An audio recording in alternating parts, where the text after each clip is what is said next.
அரஹர நம பார்வதி பதையே அரஹர மகாதேவா. தென்னாடுடைய சிவனே போற்றி, எந்நாட்டவர்க்கும் இறைவா போற்றி. கலைநிறை கணபதிக்கு சரணம் சரணம். திருச்செந்தூர் முருகனுக்கு அரோகரா.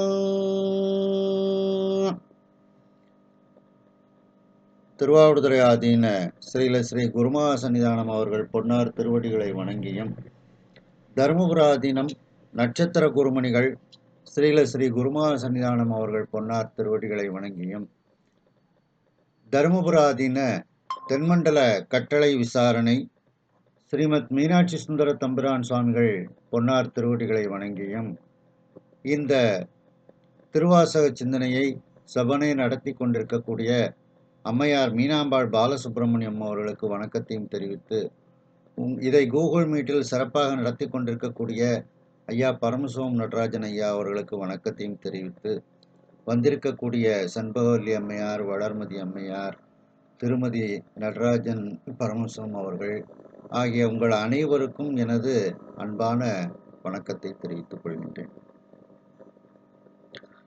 இன்றைய தினம் நாம் மணிவாசக பெருமான் அருளி செய்த 3வது பாடல் திரு அண்டப்பகுதியில் இருக்கின்றோம்.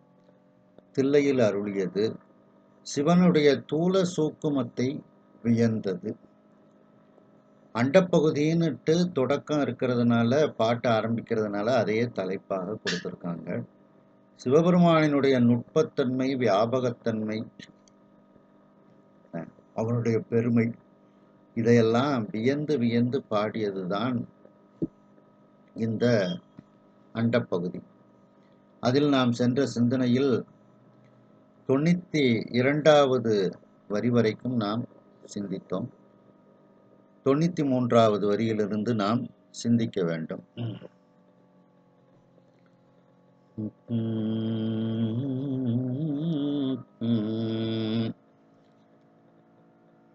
அருச்சன் முல்லைப்பண் மோகனராகம் ஆதிதாள திஸ்ரநடை. அருச்சனை வயலுள் அன்பு வித்து ஏட்டு, அருச்சனை வயலுள் அன்பு வித்து ஏட்டு, தொண்ட புலவர் ஆர தந்த, தொண்ட புலவர் ஆர தந்த, அண்டத்து அரும்பெறல் மேகன் வாழ்க, அண்டத்து அரும்பெறல் மேகன் வாழ்க, கரும்பன கச்சை கடவுள் வாழ்க, கரும்பன கச்சை கடவுள் வாழ்க.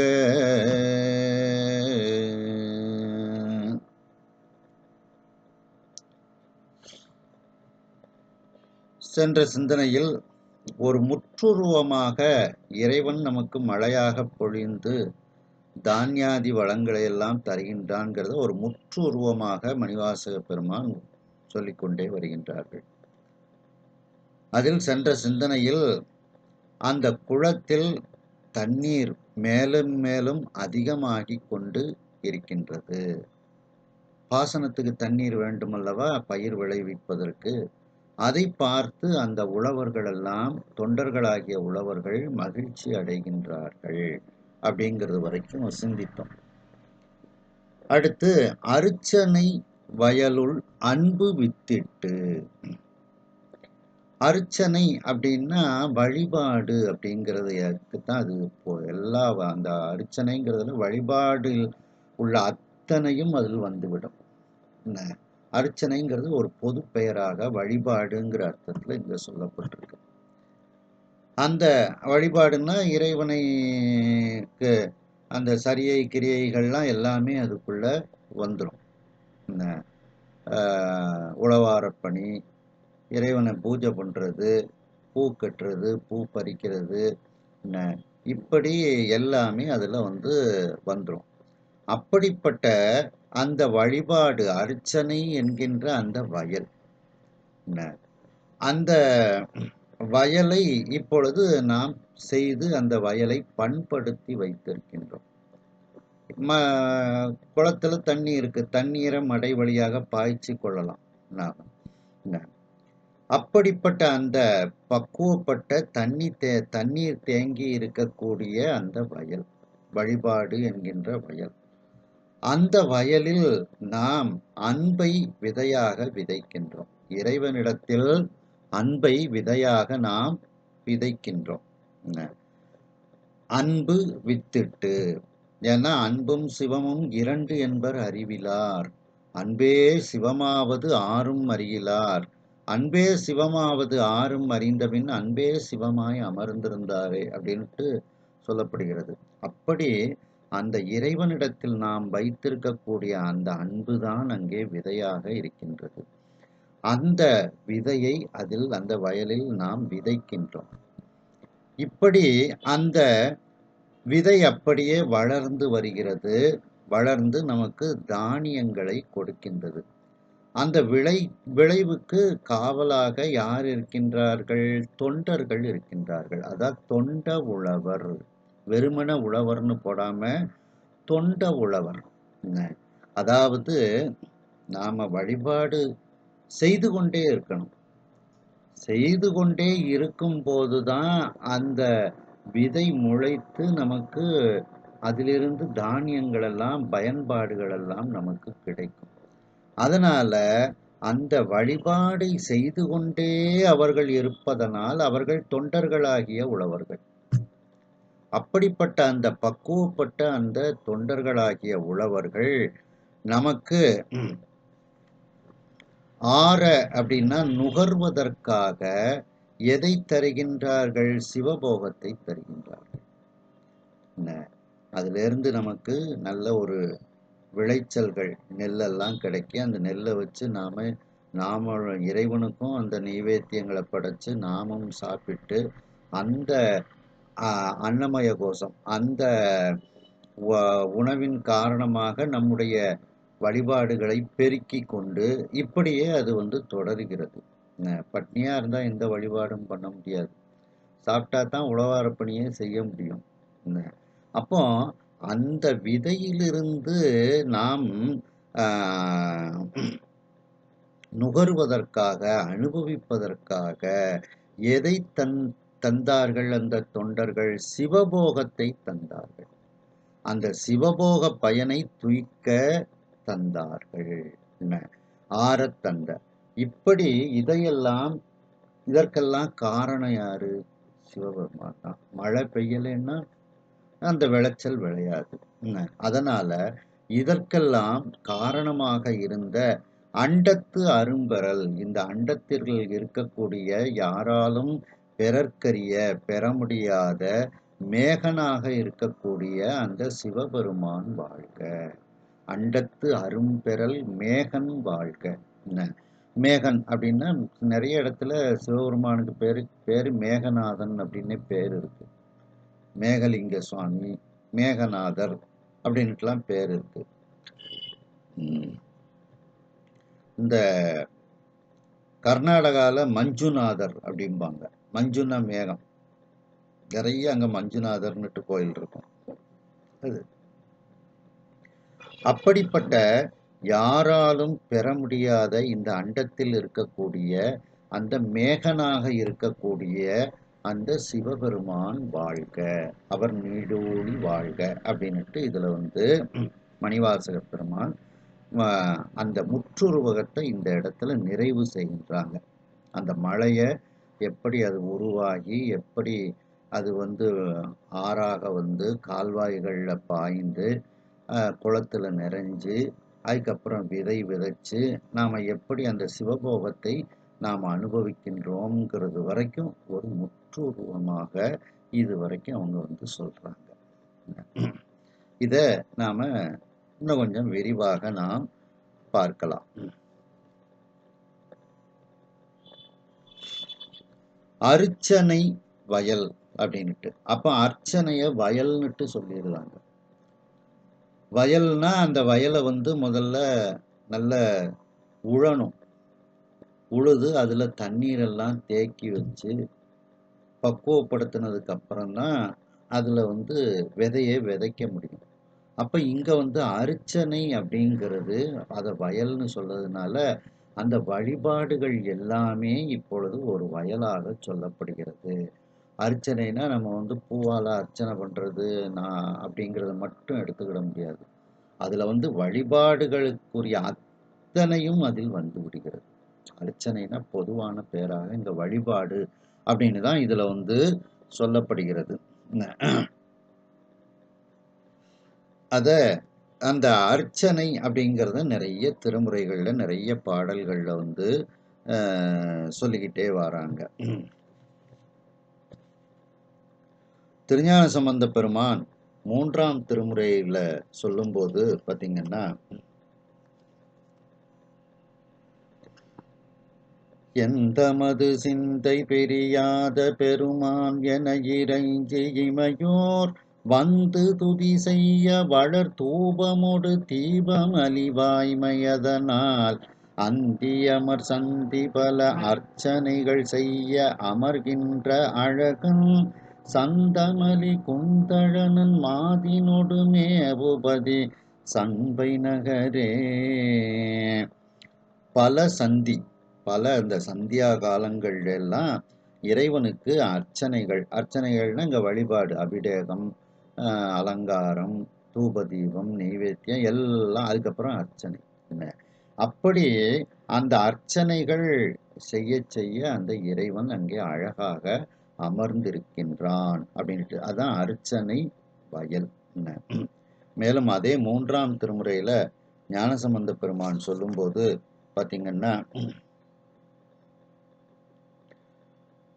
செந்தமிழர் தெய்வமறை நாவர் செழு நற்கலை தெரிந்த அவரோடு அந்தமிழ் குணத்தவர்கள் அர்ச்சனைகள் செய்ய அமர்கின்ற அரணோர் பொந்தலர் பொழிற் பழன வேலி குளிர் தன் புனல் வளம் பெருகவே வெந்திரல் விளங்கி வளர் வேதியர் விரும்புபதி வீழி நகரே. திருவேழிமிழலை அந்த திருத்தலத்துல எல்லாரும் இறைவனை அர்ச்சனைகள் செய்கின்றார்கள் அப்படின்னுட்டு அந்த அர்ச்சனையை பத்தி ஞானசம்பந்த பெருமான் இதில் கூறுகின்றார்கள். மேலும் திருநாவுக்கரசு பெருமான் 4ஆம் திருமுறையில சொல்லும்போது,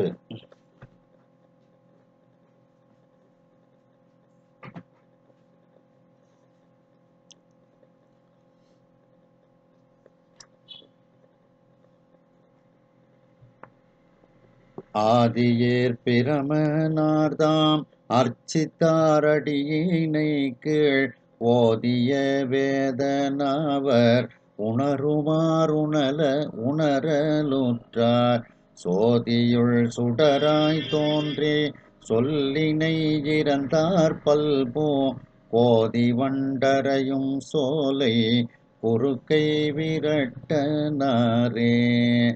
ஆதியில் பிரமனார்தாம் அர்ச்சித்தார் அடியினை கீழ். இறைவனுடைய திருவடியினை கீழ் அந்த பிரமனும் அந்த அர்ச்சனைகள்லாம் செய்து வழிபாடுகள் எல்லாம் செய்து அந்த அர்ச்சனை வயலை அவனும் பண்படுத்தி வைத்திருந்தான் அப்படின்னுட்டு அந்த பிரம்மனே இறைவனை வழிபாடு செய்திருக்கின்றான் அப்படின்னுட்டு இதுல வந்து திருநாவுக்கர சுவாமிகள் கூறுகின்றார்கள். எல்லாரும் இறைவனை வழிபட்டிருக்காங்க. அதைத்தான் இதுல ஒவ்வொன்றிலையும் சொல்றாங்க. மேலும் அதே பதிகத்துல ஏருடன் ஏழடர்த்தான் எண்ணி 1000 பூ கொண்டு ஆருடை சடையினானை அர்ச்சித்தான் அடியினை கீழ் வேறுமோர் பூக்குறைய மெய்மலர் கண்ணை ஈண்ட கூறுமோர் ஆழியீந்தார் குறுக்கை விரட்டனாரே. திருமால் தினந்தோறும் 1000 பூ கொண்டு தாமரை பூ கொண்டு வழிபாடு செய்கின்றான். அங்க அர்ச்சனை மட்டும் இல்லை, இறைவனுக்கு அபிஷேகம், அலங்காரம், தூப தீப நைவேத்தியம் பண்ணி தான் அர்ச்சனைக்கு வராங்க. புரியுதா? அப்ப அர்ச்சனைனா வழிபாட்டில் உள்ள அத்தனையும், பூஜையில் உள்ள அத்தனையும் அங்கே வந்து சேர்ந்து விடுகிறது. அந்த பெருமான் திருமால் தன்னுடைய ஒரு கண்ணை வைத்து பூஜை பண்ண உடனே சுவாமி அவருக்கு சக்கராயுதத்தை கொடுத்தார். அப்ப அந்த அர்ச்சனை எவ்வளவு முக்கியம்னு பாருங்க. மேலும் திருநாவுக்கரசு சுவாமிகள் 4ஆம் திருமுறையில சொல்லும்போது பார்த்தீங்கன்னா, ஆமலி பாலும் நெய்யும் ஆட்டி அர்ச்சனைகள் செய்து கோமலி கொன்றை சூட்ட பொறாத தன் தாதை தாழை போர்மொழு ஒன்றால் ஓச்ச குளிர் சடை கொன்றை மாலை தாமணர் சண்டிக்கு ஈந்தார் சாய்க்காடு மேவினாரே. சண்டிகேஸ்வரர் விசார சருமர் தினந்தோறும் அந்த பாலை அந்த மணலால் செய்த லிங்கத்துக்கு அதை அபிஷேகம் செய்து அர்ச்சனைகள்லாம் செய்தாராம். அதை இந்த பாட்டுல அந்த சண்டிகேஸ்வரர் செய்த அந்த பூஜையை பற்றி இதுல நாவுக்கரசு பெருமான் கூறுகின்றார்கள். மேலும் 6ஆம் திருமுறை திருத்தாண்டகத்துல நாவுக்கரசு பெருமான் சொல்லும்போது,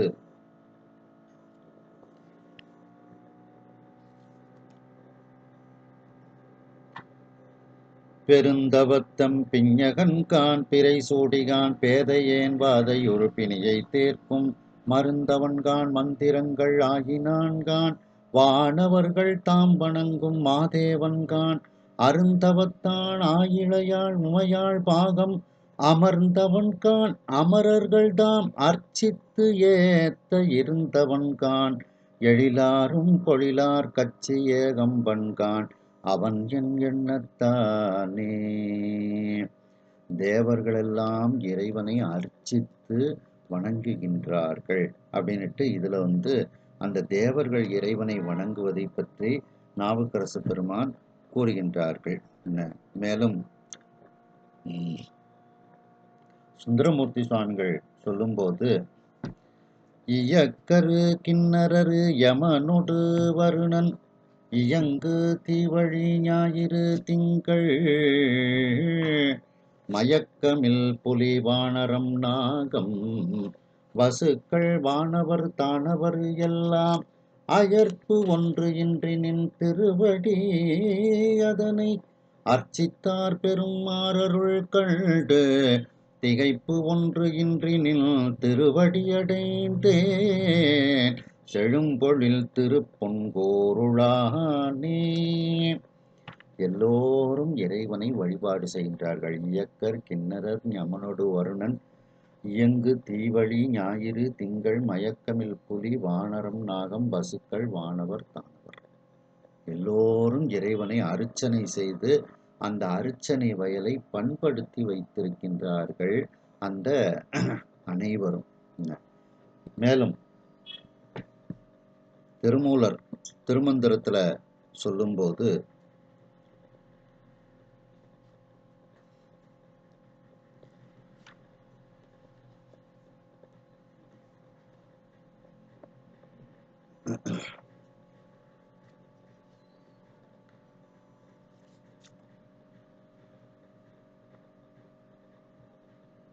ஞான தலைவிதன் நந்தி நகர்புக்கு ஊனமில் 9 கோடி உகம் தனுள் ஞான பாலாட்டினாதனை அர்ச்சித்து யானும் இருந்தேன் நற்போதியின் கீழே. திருமூலர் தன்னுடைய வரலாறை சொல்லும்போது, நான் திருவாவடுதுறைக்கு அந்த பெருமானை அபிஷேகம் செய்து அர்ச்சனை செய்து அந்த மரத்தின் கீழ் நான் இருந்தேன் அப்படின்னுட்டு இறைவனை அர்ச்சனை செய்து வழிபாடு செய்து அந்த வயலை பக்குவப்படுத்தி வைத்திருந்தேன் அப்படின்னுட்டு திருமூலர் இதுல கூறுகின்றார்கள். மேலும் அதே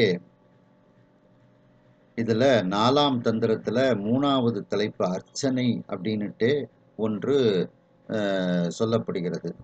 சாங்கமதாகவே சந்தொடு சந்தனம் தேங்கமழ் குங்குமம் கற்பூரம் காரகில் பாங்குபட பனி நீரால் குழைத்து வைத்து ஆங்கே அணிந்து நீர் அர்ச்சியும் அன்போட்டே.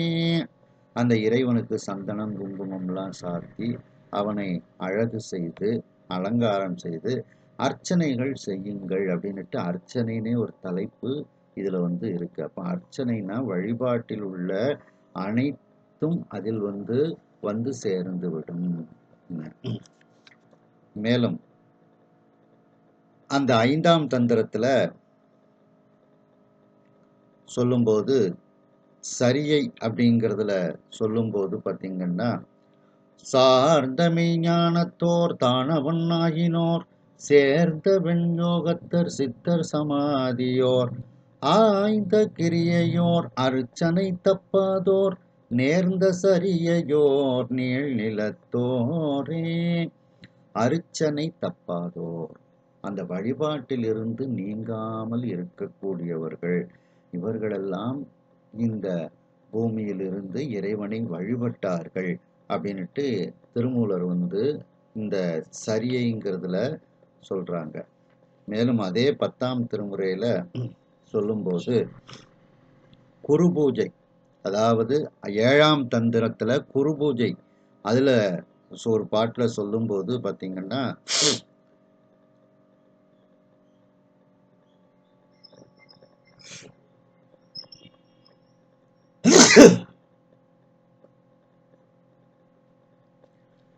மேவிய ஞானத்தின் மிக்கிடின் மெய்ப்பரன் ஆவையின் ஞான நெறி நிற்றல் அர்ச்சனை ஓவர உட்பூசனை செய்யில் உத்தமும் சேவடி சேரல் செயலறல் தானே. ஞான நெறியில் நிற்றல், அர்ச்சனை செய்தல், இடைவிடாது உள்ளே பூசனை செய்தல் அப்படின்னுட்டு இதெல்லாம் செய்வது உத்தமம் அப்படின்னுட்டு இதுல அந்த அர்ச்சனையை பத்தி பல இடங்கள்ல இது போல சொல்லப்படுகிறது.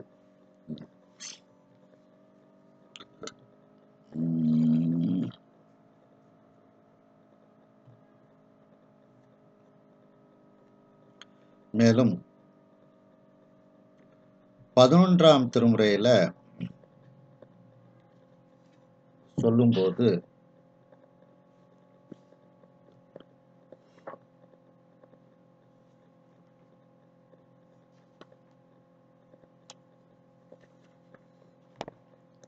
பட்டினத்து பிள்ளையார் அருளி செய்த திரு ஏகம்பமுடையார் திரு அந்தாதி, அதுல சொல்லும்போது பாத்தீங்கன்னா,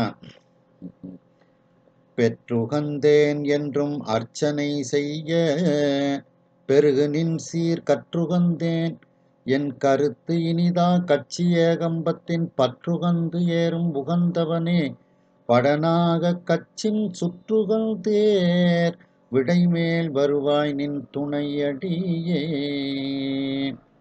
பெற்றுகந்தேன் என்றும் அர்ச்சனை செய்ய, பெருகு நின் சீர் கற்றுகந்தேன் அப்படின்னுட்டு உன்னை அர்ச்சனை செய்வதற்கு நான் மகிழ்ச்சியோடு அந்த அர்ச்சனை செய்ய பெற்றேன் அப்படின்னுட்டு அந்த அர்ச்சனையை பற்றி சொல்றாங்க, வழிபாட்டை பற்றி அதில் பட்டினத்து பிள்ளையார் கூறுகின்றார்கள்.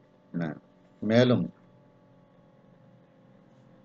அதே திரு ஏகம்பமுடையார் திருவந்தாதியில பட்டினத்து பிள்ளையார் சொல்லும்போது பார்த்தீங்கன்னா, அகத்திய முனிவர் இறைவனை அர்ச்சித்தார் அப்படின்னு சொல்றாப்ல. மலையத்து அகத்தியன் அர்ச்சிக்க மன்னி வட கையிலை நிலையத்து அமரர் தொழ இருந்தான் நெடுமேறு என்னும் சிலையத்தன் பைம்பொன் மதில் திரு ஏகம்பத்தான் திகழ் நீர் அலையத்தடம் பொன்னி சூழ் திரு ஐயாற்று அருமணியே. அந்த மலையில் இருக்கக்கூடிய பொதிய மலையில் இருக்கக்கூடிய அகத்திய முனிவர் இறைவனை அர்ச்சிக்கின்றார். வழிபாடு செய்ய செய்ய வடக்கையிலில் இருக்கக்கூடிய திருமணத்திற்கு சென்றவர்கள் எல்லாம் அங்கே எந்த ஒரு துன்பமும் இல்லாமல் அந்த கைலாயம் சமமாக இருந்து அந்த வழிபாட்டை செய்தார்கள்.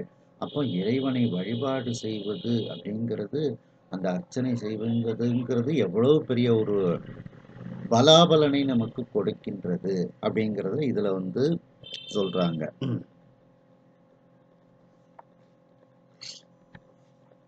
மேலும் அதே 11ஆம் திருமுறையில பார்த்தீங்கன்னா, நம்பியாண்டார் நம்பி அருளிச் செய்த திருத்தொண்டர் திரு அந்தாதி அதுல சொல்லும்போது, முப்போதும் திருமேனி தீண்டுவார் அதை பற்றி சொல்லும்போது, நெறிவார் சடையரை தீண்டி முப்போதும் நீடு ஆகமத்தின் அறிவால் வணங்கி அர்ச்சிப்பவர் நம்மையும் ஆண்டு அமரர்க்கு இரையாய் முக்கண்ணும் என் தோளும் தரித்து ஈரில் செல்வத்தொடும் உறைவார் சிவபெருமார்க்கு உறைவாய உலகினிலே. அந்த சிவபெருமானை தொட்டு வணங்கி அர்ச்சிக்கக்கூடிய அந்த முப்போதும் திருமேனி தீண்டக்கூடிய சிவாச்சாரியார்கள் அவர்கள் எங்கே இருப்பார்களாம்? சிவபெருமானினுடைய உலகத்தில் அவர்கள் இருப்பார்கள். சாலோகம் அப்படின்ட்டு இதுல வந்து சொல்றாங்க. அப்போ அந்த அர்ச்சனை வயலை நாம் பண்படுத்தி கொண்டே இருக்கும் பொழுது நாம் சிவலோகத்தில் இருக்கலாம். வழிபாட்டை பெருக்கிக் கொண்டே இருத்தல், அதான் அர்ச்சனை வயல். என்ன, அதை பண்படுத்தி கொண்டே இருத்தல் அப்படின்ட்டு. மேலும் அதே 11ஆம் திருமுறையில பார்த்தீங்கன்னா, சேரமான் பெருமான் அருளிச் செய்த பொன்வண்ணத் தந்தாதியில ஒரு பாட்டுல சொல்லும்போது, உலகாள் ஒருவேர் தொழுமின் விண்ணாழ்வேர் பணிமின் நித்தம் பல காமுருவேர் நினைமின் பரமனொடு ஒன்றல் உற்றேர் கலகாமலரால் அருச்சிமின் நலகாமலரால் அருச்சிமின் ஆண் நரகத்து நிற்கும் அலகாமுருவேர் அரண்அடியாரை அலைமின்களே. நல்ல மலர்களால் இறைவனை அர்ச்சனை செய்யுங்கள் அப்படின்னுட்டு இதுல வந்து சேரமான் பெருமாள் வந்து பொன்வண்ணத் தந்தாதியில கூறுகின்றார்கள். மேலும் அதே 11ஆம் திருமுறையில திரு கண்ணப்ப தேவர் மரம் அப்படிங்கிற இதுல நக்கீரதேவர் எழுதினது. அதுல திருக்கண்ணப்பன் செய்தவத்திரத்து அப்படின்னுட்டு அந்த பாட்டு வந்து ஆரம்பிக்கும். அது ஒரு பெரிய பாட்டு. அதுல சில வரிகள்ல இந்த அர்ச்சனையை பத்தி சொல்லப்படுகிறது.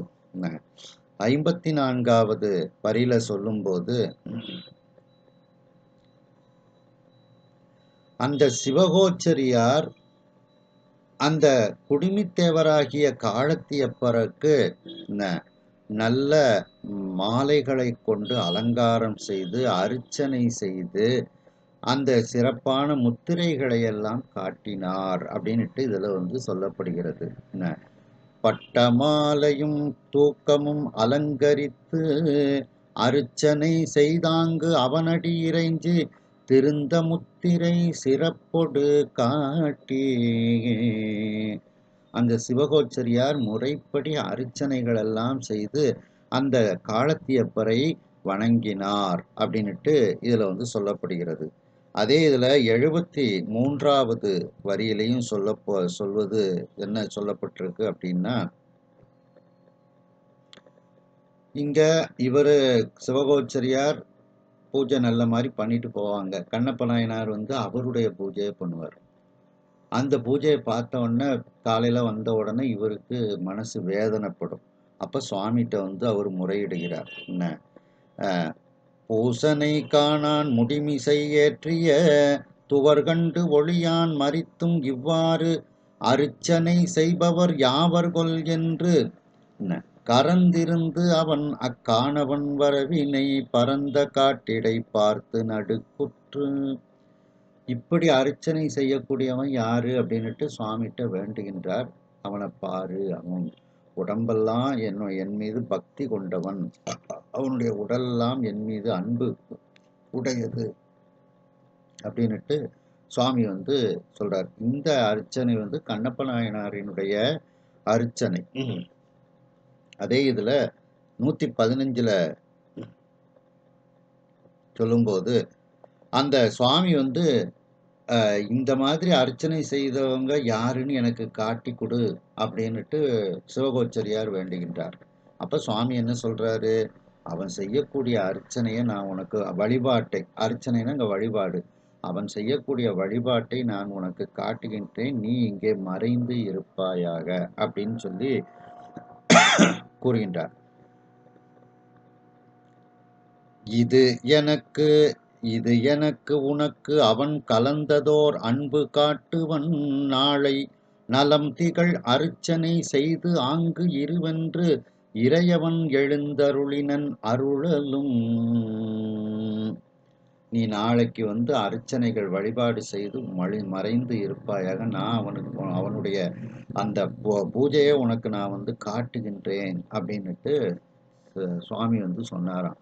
அப்படி அந்த அர்ச்சனைங்கிற வார்த்தை வழிபாடு அப்படிங்கிற ஒரு பொதுவான ஒரு இதுல இங்கே சொல்லப்படுகிறது.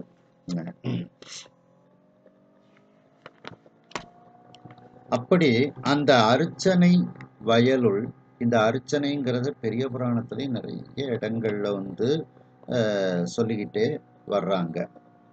அது அடுத்து அப்படிப்பட்ட அந்த நீர் பாய்ந்து இருக்கக்கூடிய அந்த வயல், நல்ல உழுது பண்பட்ட அந்த வயல், வழிபாடுகள் எல்லாம் செய்து செய்து பண்பட்ட தன்மை, அப்படிப்பட்ட அந்த வயலுள் அன்பாகிய விதையை விதைத்து, இறைவனிடத்தில் நாம் வைத்திருக்கக்கூடிய அந்த அன்பையே விதையாக இப்பொழுது நாம் அதை விதைக்க வேண்டும் அப்படின்னுட்டு இதுல சொல்றாங்க.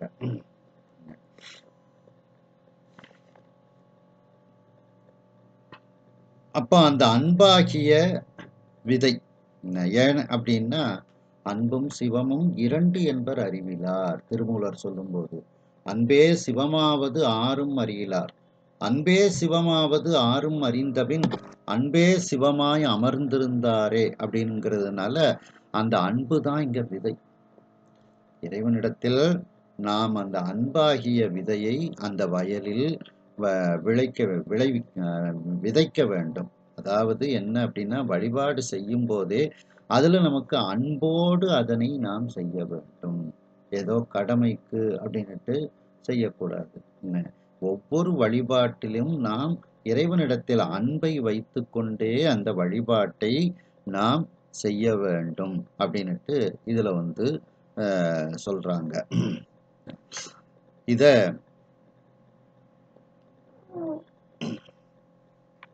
அந்த விதையாகவே இறைவன் தான் இருக்கின்றான்.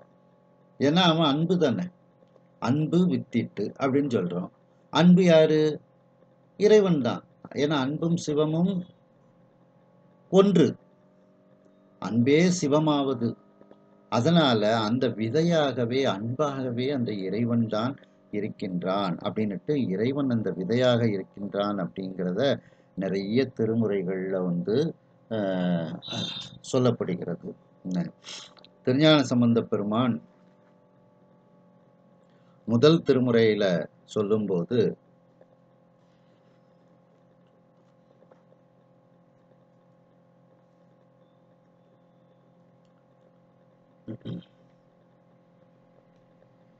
மானிடம் மார்தரு கையர் மாமழுவாரும் பலத்தர் ஊனிடையார் தலைவோட்டில் உண்கலனாக புகழ்ந்தார் தேனிடையார்தரு சந்தின் சிறையால் திணை வித்தி காணிடை வேடர் விளைக்கும் கற்குடி மாமலையாரே. அந்த கற்குடியில் திணைகளை விதைத்து அவர்கள் அந்த விளைச்சலை எடுத்தார்கள் அப்படின்னுட்டு இதுல சொல்லப்படுகிறது. அதாவது ஆன்மாக்கள் வினைப்போகம் தடையாக இருப்பினும் அவற்றை நீக்கி சிவபோகத்தை வித்தி விளைக்கும் புண்ணிய பூமி அப்படின்னுட்டு இந்த கற்குடி மலையை பற்றி இதுல சொல்லப்பட்டிருக்கிறது. அடுத்து அதே முதல் திருமுறையில சொல்லும்போது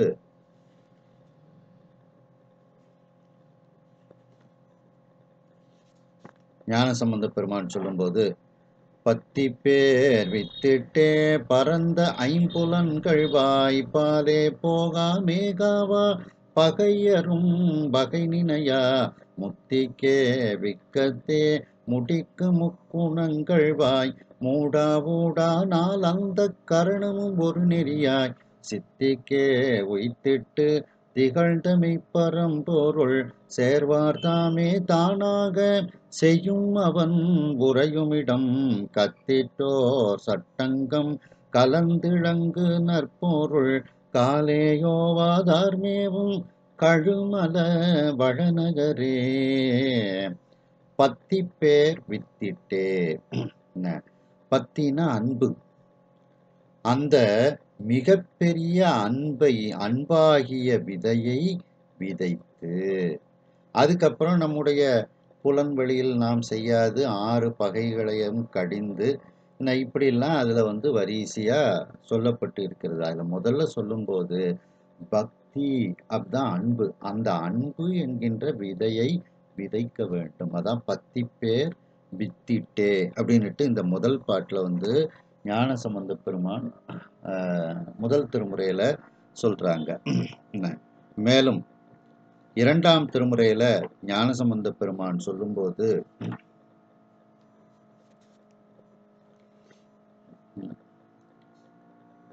முத்தினை முழுவயிரத்திரள் மாணிக்க தொத்தினை துழக்கம் இல்லாத விளக்காய வித்தினை விண்ணவர் தாம் தொழும் வெண்ணியில் அத்தனை அடைய வல்லார்க்கு இல்லை அல்லலே. வித்தினை அந்த இறைவனே வித்தாக இருக்கின்றான். ஏன்னா அன்பாகத்தானே அவன் இருக்கிறான். அன்பின் சொரூபமாக அவன் இருக்கின்றான். மேலும் அதே இரண்டாம் திருமுறையில ஞானசம்பந்த பெருமான் சொல்லும்போது பார்த்தீங்கன்னா,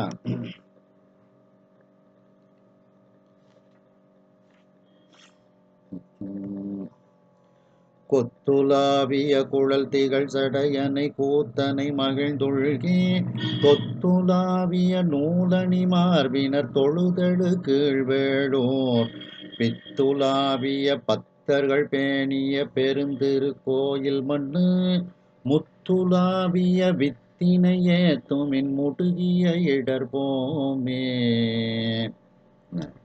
வித்தினை ஏத்துமின் எல்லாவற்றுக்கும் விதையாக இருக்கக்கூடிய அன்பாக இருக்கக்கூடிய அந்த பெருமானை நாம் வணங்கினால் நம்முடைய இடர்கள் எல்லாம் போய்விடும். அதான் அன்பு வித்திட்டு அப்படின்னுட்டு. மேலும்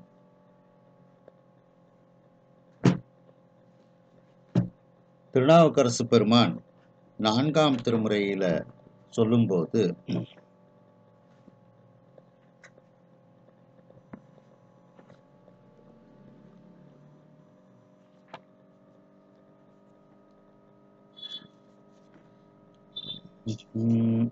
சித்தி செய்பவர்கட்கெல்லாம் சேர்விடம் சென்று கூட பத்தி செய்பவர்கள் பாவம் பறிப்பவர் இறப்பிலாளர் முத்தி செய்பவளமேனி முதிரொளி நீல கண்டர் வித்தினின் முளையர் வீழி மிடலையுள் விகிர்தனாரே. நீலகண்டர் வித்தினின் முளையர். நாம் அந்த அன்பு விதையை விதைக்கும் பொழுது அதிலிருந்து முளைத்து வரக்கூடிய முளையாக அவர் இருக்கின்றார். வித்தினின் முளையர் வீழி மிழலையுள் விகிர்தனாரே. அந்த முளைத்து வருவதுதான் சிவபோகம். மேலும் அதே 4ஆம் திருமுறையில பார்த்தீங்கன்னா நாவுக்கரசு பெருமான் சொல்லும்போது முத்தினை மணியை பொன்னை முழுமுதற் பவளமேக்கும் கொத்தினை வயிர மாலை கொழுந்தினை அமரர் சூடும் வித்தினை வேத வேள்வி கேள்வியை விளங்க நின்ற அத்தனை நினைந்த நெஞ்சம் அழகிதான் நினைந்தவாறே.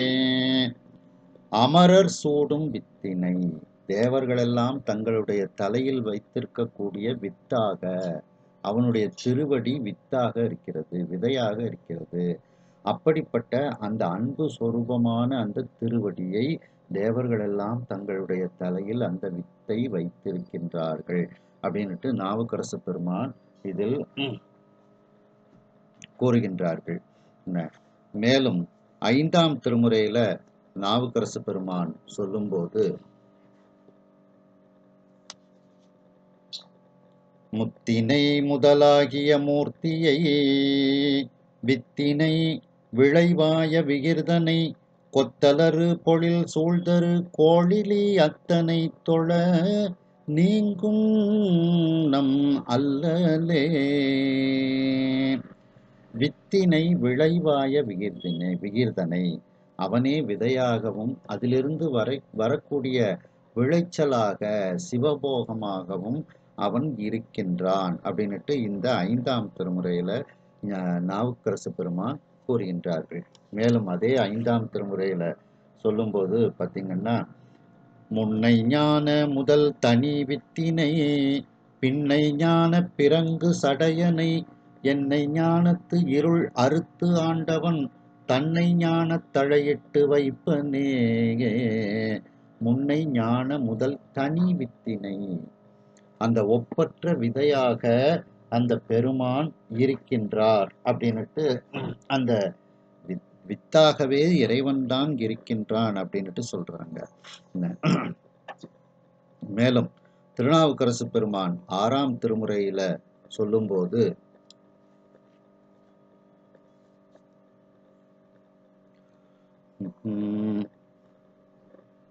பத்தர்கள் சித்தத்தே பாவித்தானை பவளக் கொழுந்தினை மாணிக்கத்தில் தொத்தினை தூணெறியாய் நின்றான் தன்னை சொல்லுவார் சொற்பொருளின் தோற்றமாகி வித்தினை முளை கிளையை வேரை சீரை வினை வயத்தில் தன் சார்பை வெய்ய தீர்க்கும் அத்தனை ஆவடு தன் துறையுள் மேய அரண்யடியே அடிநாயேன் அடைந்து உய்ந்தேனே. வித்தினை முளை கிளையை வேரை சீரை, அவனே வித்தாக இருக்கின்றான், முளைக்கக்கூடியதாக இருக்கின்றான், முளையாக இருக்கின்றான், கிளைக்கக்கூடிய கிளைகளாக இருக்கின்றான், வேறாக இருக்கின்றான். அதான் சிவபோகம். அதான் அன்பு வித்துட்டு தொண்ட உழவர் ஆற தந்த, அந்த தந்தங்கிறது தான் இந்த முளை கிளை இதெல்லாம். அது அப்படி வித்தினை முளை கிளையை வேரை, இப்படி அவன் இருக்கின்றான், அன்பு வித்தையாக அவன் இருக்கின்றான் அப்படின்னுட்டு திருநாவுக்கரசு பெருமான் கூறுகின்றார்கள். மேலும் 9ஆம் திருமுறையில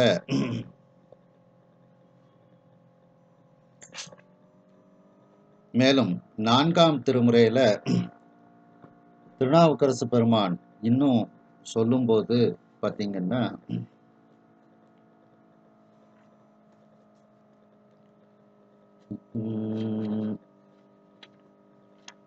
புத்தூர் உறையும் புனிதனை பூவனத்து எம் போரேற்றை வித்தாய் மிழலை முளைத்தானை வேள்விக் குடியம் வேதியனை பொய்த்தார் புறமூன்று எரித்தானை பொதியில் மேய புராணனை வைத்தேன் என்றன் மனத்துள்ளே மாத்தூர் மேய மருந்தையே. வித்தாய் மிழலை முளைத்தானே, விதையாக இருந்து அந்த திருவிழி மிழலை என்கின்ற தலத்தில் முளைத்த தான் தோன்றி அப்பராக இருக்கக்கூடிய அந்த இறைவன், அவன் எல்லாருக்கும் விதையாக இருக்கின்றான் அப்படின்னுட்டு நாவுக்கரசு பெருமான் இதில் கூறுகின்றார்கள். மேலும் அதே 6ஆம் திருமுறையில நாவுக்கரசு பெருமான் சொல்லும்போது பார்த்தீங்கன்னா,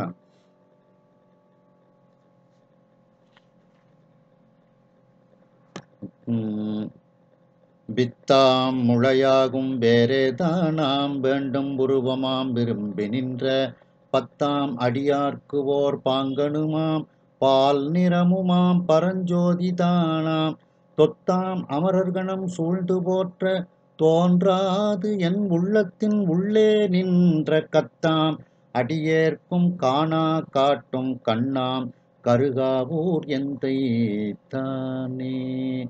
வித்தாம் முளையாகும் வேறே தானாம் வேண்டும் உருவமாம். என்ன, கருகாவூர் குழந்தை பாக்கியம் கிடைக்கக்கூடிய ஒரு ஊர். அந்த அம்பாள் கர்ப்பரட்சகாம்பிகை அப்படின்னுட்டு அதுக்கு சாட்சி இதெல்லாம். வித்தாம் முளையாகும் வேறே தானாம். அந்த பெருமாட்டியை வழிபட்டால் குழந்தை பாக்கியம் கிடைக்கும். என்ன, கர்ப்பத்தை காப்பாற்றுவா. என்ன, அதுக்கு சான்று தான். வித்தாக முளையாக வேறாக அந்த இறைவனும் இறைவியும் இருக்கின்றார்கள் அப்படின்னுட்டு இதுல சொல்லப்படுகிறது. வித்தாம் முளையாகும் வேறே தானா அப்படின்னுட்டு இதுல நாவுக்கரசு பெருமான் கூறுகின்றார்கள். மேலும் அதே 6ஆம் திருமுறை திருத்தாண்டகத்துல இன்னொரு பாட்டுல சொல்லும்போது,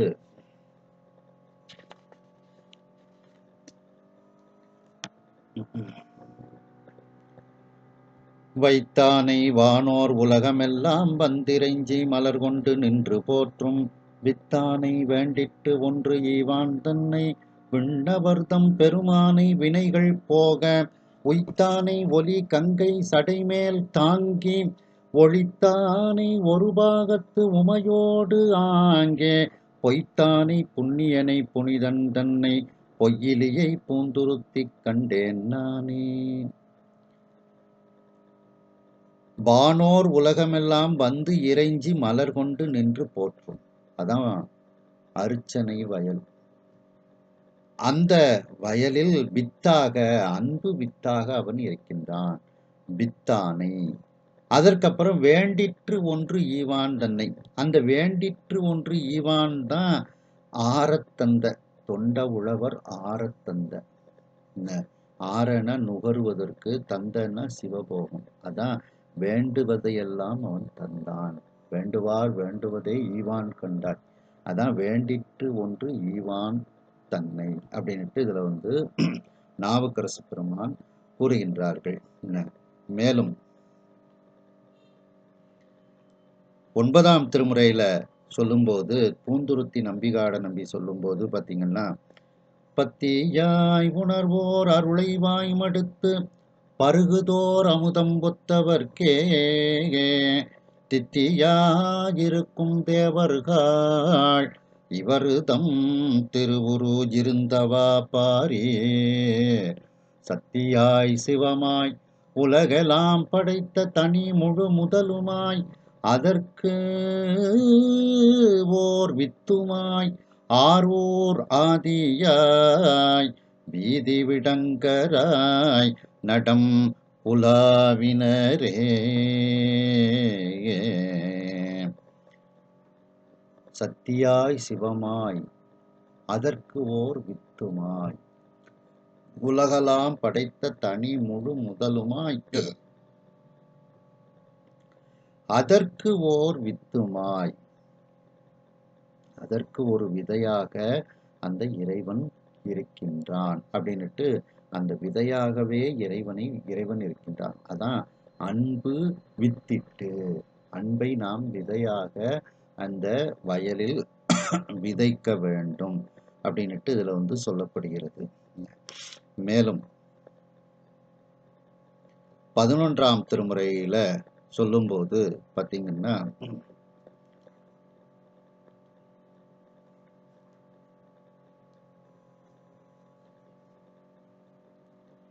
பட்டினத்து பிள்ளையார் அருளி செய்த திருவிடைமருதூர் மும்மணி கோவை. அதுல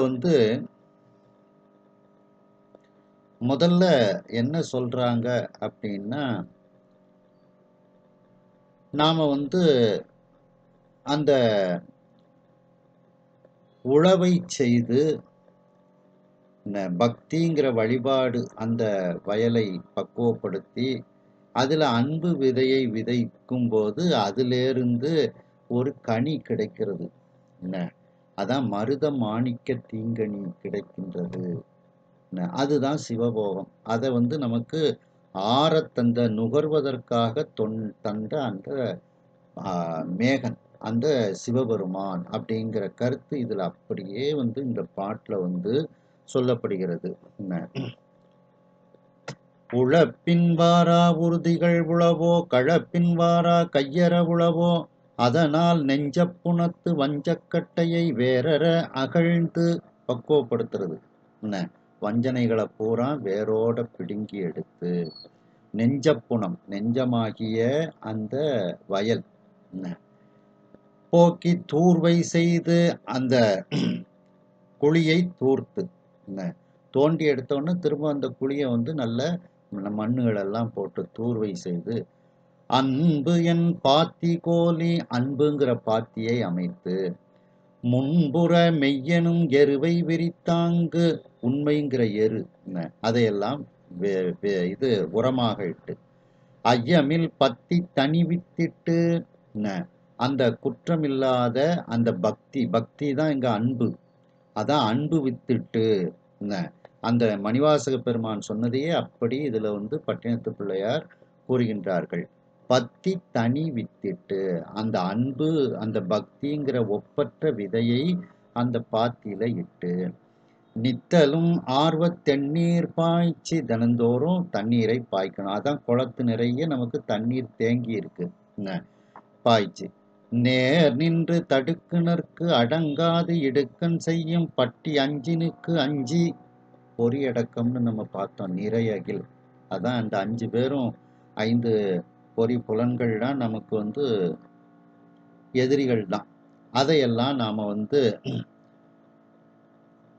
மந்திர ஜபத்தால வெல்ல வேண்டும். பட்டி அஞ்சினுக்கு அஞ்சி உட்சென்று சாந்த வேலி கோலி, நல்ல ஒரு வேலி, சாந்தம்ங்கிற வேலியை அமைத்து வாய்ந்த பின் ஞான பெருமுளை நந்தாது முளைத்து, அதுக்கப்புறம் அந்த அறிவுங்கிற அந்த மிகப்பெரிய முளை அப்படியே முளைத்து வருகிறது. கருணை இளம் தளிர் காட்ட, அதுக்கப்புறம் அதுல சின்ன சின்ன இலைகள், அதான் கருணை. அந்த கருணைங்கிற இளந்தளிர் காட்ட அருகா காமக்ரோத களையற களைந்து, அதுல களைகள்லாம் அதுக்கப்புறம் வளர ஆரம்பிக்கும். அதான் காமக்ரோதம். நம்மிடத்தில் இருக்கக்கூடிய காமக்ரோதம் தான் களைகள். அந்த களையெல்லாம் நாம பிடுங்கி எடுத்து சேமப்படுத்துளி செம்மையின் ஓங்கி மெய்மயிர் புலகம் முகிழ்த்திட்டு அம்மன கண்ணீர் அரும்பி கடிமலர் மலர்ந்து புண்ணிய அஞ்செழுத்து அருங்காய் தோன்றி, இதெல்லாம் நம்முடைய உடம்பில் ஏற்படக்கூடிய அந்த இறைவனை நெருங்க நெருங்க ஏற்படக்கூடியவைகள் எல்லாம் நமக்கு ஏற்படுகிறது. கண்ணீர் அரும்பி அதுக்கப்புறம் அதுல ஒரு மலர் மலருகிறது. அந்த மலர் அதற்கப்புறம் காயாக ஆகிறது. அது என்ன காய்? அஞ்செழுத்து என்னும் அருங்காய் அப்படின்ட்டு. அந்த அஞ்செழுத்து என்னும் அருங்காய் தோன்றி, அந்த அருங்காய் எதையெல்லாம் மறைத்து வைத்து கொண்டு நமக்கு ஒரு கனி மாதிரி வருகிறது. எப்படி அந்த அஞ்செழுத்து அருங்காய் இருக்கின்றதாம்? நஞ்சு பொதி காளகண்டமும் கண்ணொரு 3 தோளொரு 4 சுடர்முகம் 5 பவள நிறம் பெற்று தவள நீர் பூசி அறுசுவை அதனினும் ஒரு சுவை உடைத்தாய் காணினும் கேட்பினும் கருதினும் கழிதரும் சேனுயர் மருத மாணிக்க தீங்கனி. அந்த அஞ்செழுத்துங்கிற அருங்காய் நமக்குள் தோன்றுகிறது. தோன்றி அப்படியே அதுதான் இறைவனுடைய சொரூபம். இறைவனுடைய சொரூபமாக அது இருந்து அதுதான் அதன் பிறகு காயாகி கனியாக மாறுகிறது. அந்த கனிதான் யாரு? மருத மாணிக்க திங்கனி, திருவிடை மருதூரில் இருக்கக்கூடிய அந்த மகாலிங்க பெருமான். அது பைய பைய பழுத்து கொஞ்சம் கொஞ்சமா பழுத்து நம்முடைய கையில் வருகிறது அப்படின்னுட்டு, அதை எம்மனோர்கள் இனிதின் அருந்தி செம்மாந்து இருப்பர் சிலர். என்னை போன்றவர்கள் பக்குவப்பட்ட ஆன்மாக்கள். அதான் இதை தொண்ட உழவர். அந்த தொண்ட உழவரைத்தான் இதுல வந்து எப்படி சொல்லப்படுகிறது? எம்மனோர்கள் இனிதின் அருந்தி அந்த திருவிடை மருது மருதாகிய அந்த மகாலிங்க பெருமானாகிய அந்த தீங்கனியை அவர்களெல்லாம் சாப்பிட்டு அப்படியே செம்மாந்து இருப்பார்கள். அந்த மேலான இன்பத்தில் அவர்கள் இருப்பார்கள். அதுக்கப்புறம் சில இதுல இந்த மாதிரி இல்லாம சில பேர் இருப்பாங்க. அவங்க வந்து இந்த மாதிரி எதுக்குமே உதவாம கடைசியில பிறந்து இறந்து பிறந்து இறந்து அதுவே அவங்களுக்கு தொழிலாக போவாங்கன்னு அடுத்தால கொண்டு வந்து முடிக்கிறாங்க. அப்படியே இந்த பாட்டைத்தான் இதுல வந்து மணிவாசக பெருமான் சொன்ன கருத்துக்கள்ல அப்படியே இந்த பாட்டுல வந்து பட்டினத்து பிள்ளையார் வந்து கூறுகின்றார்கள். அடுத்து பாத்தீங்கன்னா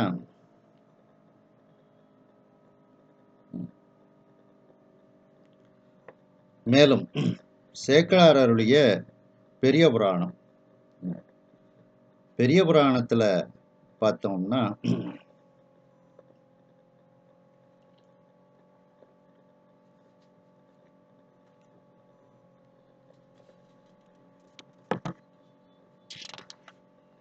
வாயிலார் நாயனார் புராணத்துல சொல்லும்போது பார்த்தீங்கன்னா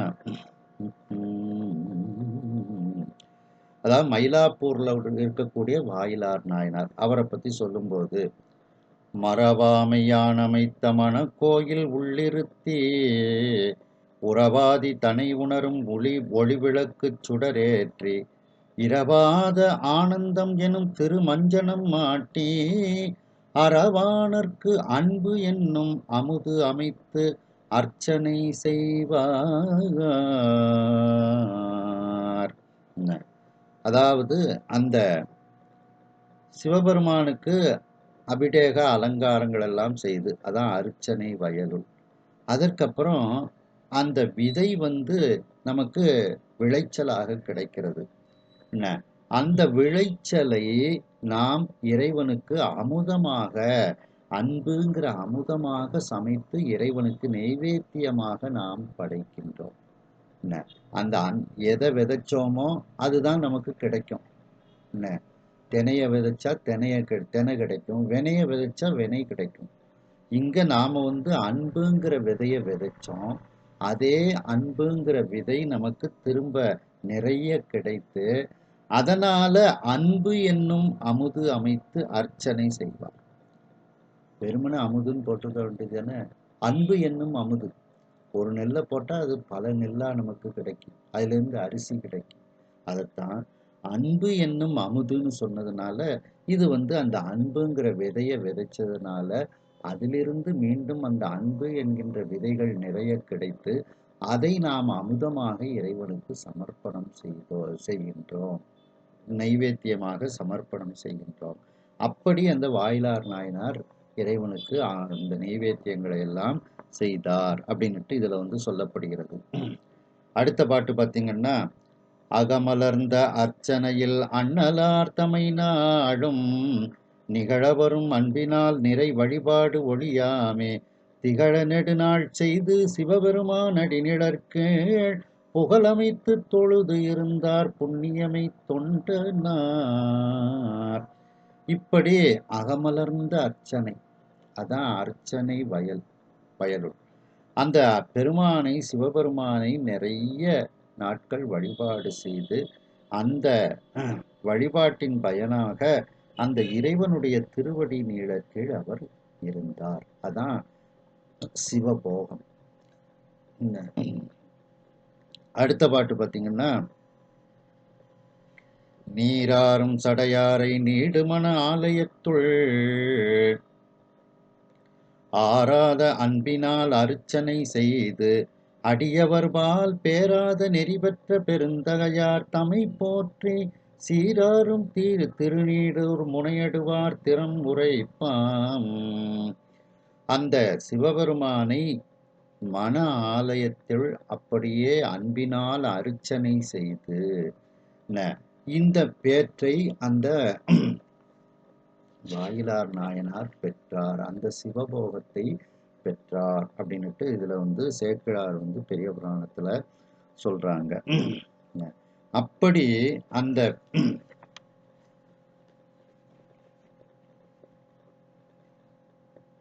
அர்ச்சனை என்கின்ற அந்த வழிபாடு என்கின்ற வயலுள் அன்பு என்கின்ற விதையை நாம் விதைக்க வேண்டும். அதன் பிறகு அது அப்படியே வித்தாகி அது முளையாகி அது வந்து அப்படியே கிளைகளை விட்டு நமக்கு கனியாக கிடைக்கிறது. இதையெல்லாம் நமக்கு யார் தருகின்றார்கள்? தொண்ட உழவர், தொண்டர்களாகிய அந்த உழவர்கள். அவர்கள் ஆரத்தந்த நாம் அனுபவிப்பதற்காக, நுகருவதற்காக, ஆரண நுகருவதற்காக தந்த அவர்கள் நமக்கு தந்தார்கள். அந்த விளைச்சலை தந்தார்கள். எந்த விளைச்சல்? சிவபோகம் என்கின்ற விளைச்சலை அவர்கள் தந்தார்கள் அப்படின்னுட்டு இதுல வந்து சொல்றாங்க. இத வந்து பாத்தீங்கன்னா திருஞான சம்பந்த பெருமான் முதல் திருமுறையில சொல்லும்போது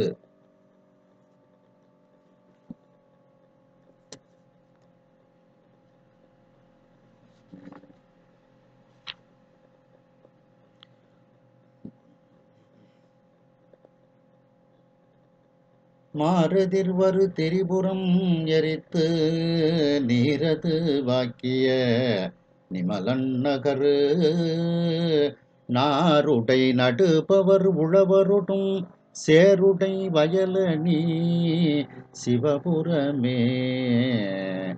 நாருடை நடுபவர் உழவரோடும் சேருடை வயலணி சிவபுரமே.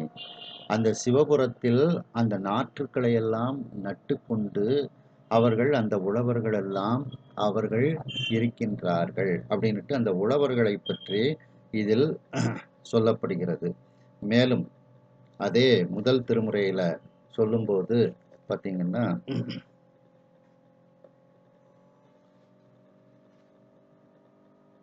அடல் வந்த வானவரை அழித்து உலகு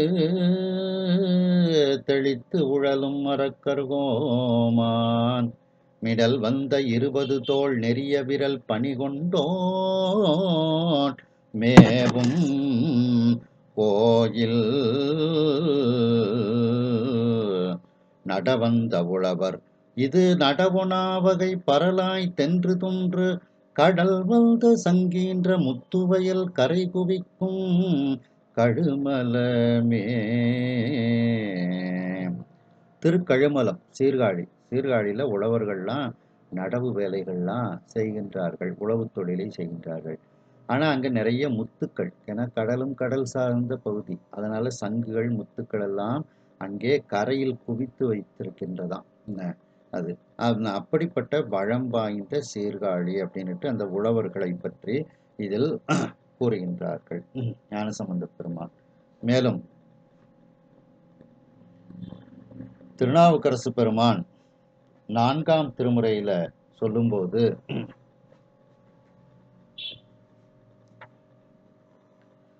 மெய்மையாம் உழவை செய்து விருப்பெனும் வித்தை வித்தி பொய்மையாம் களையை வாங்கி பொறையெனும் நீரை பாய்ச்சி தம்மையும் நோக்கி கண்டு தகவெனும் வேலியிட்டு செம்மையுள் நிற்பராகில் சிவகதி விளையும் அன்றே. அப்படியே இந்த வரிகளுக்கு உள்ள விளக்கம். மெய்மையாம் உழவை செய்தல், அந்த சத்தியம், அந்த சத்தியம்ங்கிறது அங்க வழிபாடு,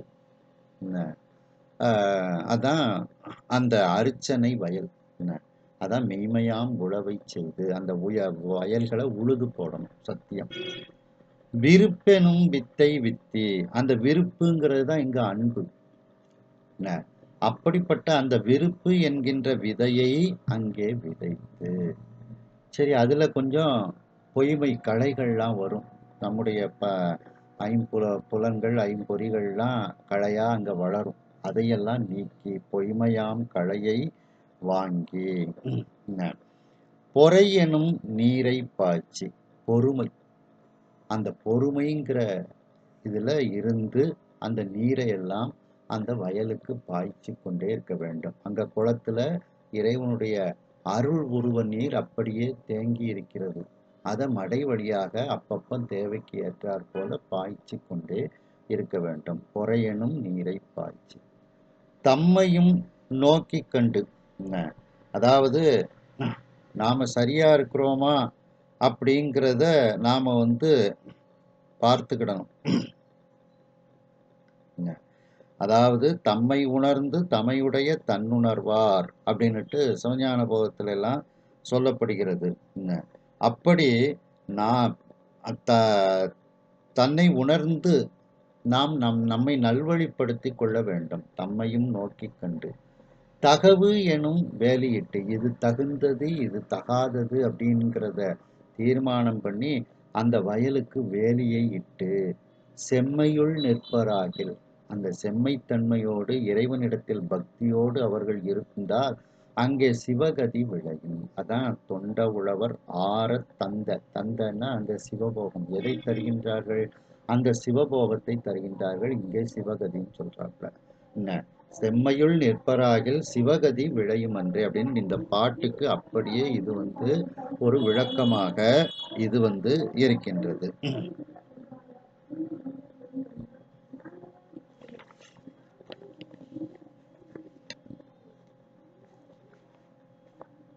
அடுத்து பாத்தீங்கன்னா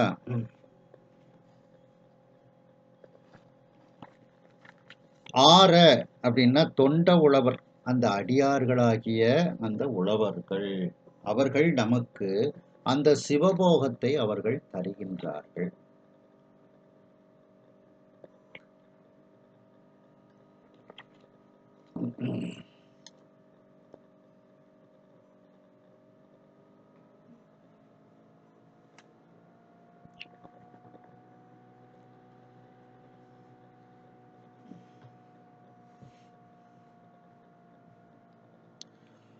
ஆற அப்படின்னா நுகருவதற்கு அவர்கள் எதை தருகின்றார்கள்? அந்த சிவபோகத்தை தருகின்றார்கள்.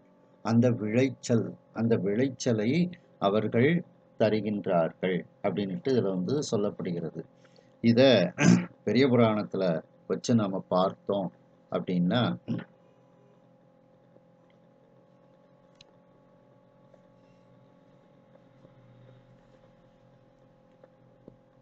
இளையான்குடி மாறநாயனார் புராணத்துல பார்த்தோம்னா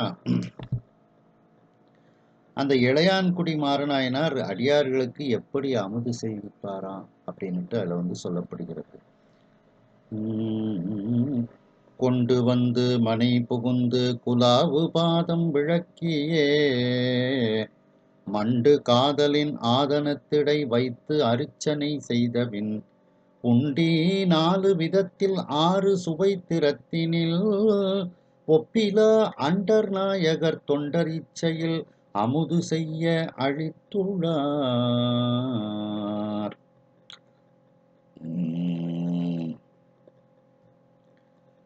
அடியார்களை வீட்டிற்கு அழைத்து அவர்களுக்கு கால் கழுவி அர்ச்சனைகள்லாம் செய்து பூஜைகள்லாம் செய்து அவங்களுக்கு 4 விதமான உண்டி 6 சுவை அறுசுவை உணவு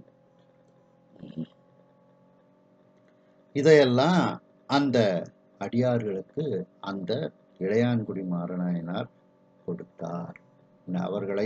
அவர்களுக்கு திரு அமுது கொடுத்து வந்தார். அதுதான் தொண்ட உழவர் ஆறத்தந்த நாம் நுகருமாறு தந்த அந்த உணவு. அந்த மாகேஸ்வர பூஜை அந்த மாகேஸ்வர பூஜை தான் சிவபோகம். அது இப்படி இருக்கும்போது அவருக்கு வறுமைகள் வந்துருது. அவரை சோதனை பண்ணணும் அப்படின்ட்டு நம்ம சாமி தான் சோதிக்கிறதுல கெட்டிக்கார சாமி. ராத்திரி மழை பெய்யுது. வீட்டுல அவர்கிட்ட ஒண்ணுமே இல்லை சமைக்கிறதுக்கு. இளையான்குடி மாறநாயனார்கிட்ட இவரை சோதிக்கணும்னு தானே வர்றாரு. இந்த நேரத்துல அவர் எப்படி நமக்கு சாப்பாடு போடுதாருன்னு பார்ப்போம். அந்த தொண்ட உழவர் எப்படி நமக்கு ஆற தருகின்றார்னு பார்ப்போம் அப்படின்னுட்டு தான் சுவாமி வாராரு. வந்து பசிக்குது அப்படிங்கிறார். அதனால அவருக்கு உடனே இவங்க சமையல் இப்போ வந்து செய்கின்றார்கள். என்ன செல்லல் நீங்க பகல் வித்திய சென்னல் மல்லல் நீர் முளைவாரி கொடு வந்தால் வல்லவாறு அமுது ஆக்கலும் ஆகும் மற்று அல்லது ஒன்று அறியேன் என்று அயர் உற. அந்த அம்மாட்ட கேட்கிறாரு, ஏமா மழை பெஞ்சிக்கிட்டு இருக்கு, வெளியில அடியார் வந்திருக்காங்க, பசியோடு இருக்காங்க, நம்ம வீட்லேயும் ஒன்றும் இல்லை, எப்படி வந்து சமைக்கிறது அப்படின்னுட்டு கேட்குறாங்க. பொதுவாக பெண்கள் வந்து அந்த அறிவோடு என்ன பதில் சொல்கிறாங்க அப்படின்னா, பகலில் கொஞ்சம் விதைச்சிட்டு வந்தீங்களா, இந்த அன்பு வித்திட்டு வந்தீங்கள்ல, அன்பை விதையாக விதைச்சிட்டு வந்திருக்காரு. எதுக்காண்டி விதைச்சிட்டு வந்திருக்காரு? அது நிறைய பெருகி நிறைய தானியங்களை தரும். அதை கொண்டு அடியார்களுக்கு நாம் வந்து மாகேஸ்வர பூஜை செய்யலாம்ங்கிற அன்பினால் அதை விதைச்சிட்டு வந்திருக்கிறார். அதான் அன்பு வித்துட்டு. பகல்ல அந்த அன்புங்கிற விதையை விதைச்சிட்டு வந்தீங்களா, அதை போய் எடுத்துட்டு வாங்க, நம்ம சமைச்சிருவோம் அப்படின்ட்டு. அதான் அந்த அன்பு வித்துட்டு பகல்ல வந்து செல்லல் நீங்க பகல் வித்திய சென்னல் என்ன, அதை வந்து மல்லல் நீர்முளை வாரி கொடு வந்தால் அப்படியே அந்த முளையோடு எடுத்து வாங்க, நாம் அதை பிரித்து நாம் வந்து சமைச்சு கொடுத்துடலாம் அப்படின்ட்டு சொல்லி அந்த அம்மா வந்து ஐடியா கொடுக்குறாங்க. உடனே இவரும் போய் அதை எடுத்து வந்துட்டாங்க. அடுத்து வீட்டில் மழை பெஞ்சிட்டு இருக்கு, விறகு இல்லை. உடனே அந்தமில் மனையில் நீடும் அலக்கினை அறுத்து வீழ்த்தார். அப்படியே அந்த உத்தரத்தில் ஒன்று அந்த மட்டப்பாவை தாங்கிட்டு இருக்கக்கூடிய இதை ஒன்று தேவையில்லாததை ஒன்றை எடுத்து அப்படியே அறுத்து இதை வச்சு சமையலை பண்ணுமா அப்படின்னு சொல்லி கொடுக்குறாங்க. முறித்தவை அடுப்பின் மாட்டி முளை வித்து பதமும் கொள்ள வருத்த பின் அரிசி ஆக்கி வாக்கிய உலகிற் பெய்து வெறுப்பில் இன்னடி சில்லாக்கி மேம்படு கற்பின் மிக்கார் கரிக்கு இனி என் செய்வோம் என்று இறைஞ்சினார் கணவனாரே. உடனே அதை லேசாக வறுத்து குத்தி நெல்லாக்கி சமையல் நடந்தாச்சு. இப்போ இதை கறி வைக்கணுமே, அதுக்கு என்ன செய்கிறது அப்படின்னுட்டு கணவன்கிட்ட கேட்கின்றார்கள். உடனே அவர் நேற்று வந்து கொஞ்சம் லேசாக அந்த கீரைகள்லாம் பயிர் விட்டுருக்கு, அதை நான் எடுத்துகிட்டு வரேன், என்ன அதை வச்சு சமைச்சு கொடுத்துடலாம் அப்படின்னுட்டு வழிவரும் இழைப்பினோடும் வருந்திய பசியினாலே அழிவுறும் ஐயன் என்னும் அன்பினிற் பொலிந்து சென்று புளி நிரம்பாத புன்சை குறும்பயிர் தடவி பாச பழி முதல் பறிப்பார் போல பறித்து அவை கறிக்கு நல்க. இங்க வந்து அன்பு வந்திருக்கிறவர் பசியோட வந்திருக்கிறாரு. பசியினாலே அழிவரும் ஐயன் என்னும் அன்பினிற் பொலிந்து, வந்தவர் பசியினால துன்பப்படக்கூடாத, அவருக்கு நம்ம ஏதாவது டக்குன்னு சமையலை பண்ணி கொடுக்கணும், அதான் அன்பு. அந்த அன்பின் காரணமாக அந்த அப்பம் லேசா முளைத்த அந்த குறும் பயிர், அதாவது கீரைகள், அந்த கீரைகளை எல்லாம் ராத்திரி இருட்டு,